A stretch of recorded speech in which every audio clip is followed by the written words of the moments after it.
Три семејства од Гевгелија ќе станат згрижувачи. Ова е резултатот од кампањата што летово ја спроведе Министерството за труд и социјална политика во сите градови во југоистокот. Да се промовира згрижувањето како хумано и општествено добро, да се истакнат предностите за згрижувачкото семејство, но и за децата кои се згрижуваат. Тоа беа главните пораки што ги испраќаше тимот од Центарот за поддршка на згрижувачки семејства при СОС Детско село. На настаните зборуваа и згрижувачи од регионот, но според СОС Детско село, досега во овој регион имало само 10 семејства згрижувачи, од кои најчесто биле згрижувачи во роднински врски.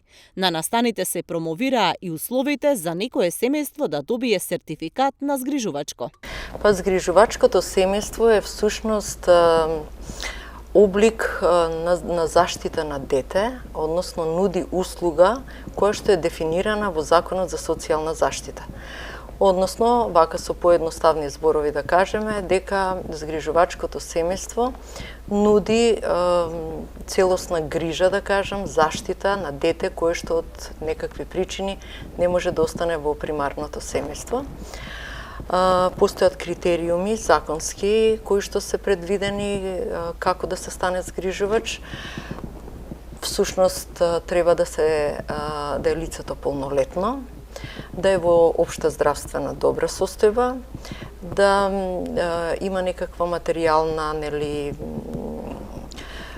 да има обезбедено материјална состојба, стамбено-материјални услови кои што би можеле да понудат сместување за дете кое што има потреба да живее во тоа семејство, да не е одземена деловната способност на тоа лице, да не е сторител на кривично дело, да не е одземено родителското право.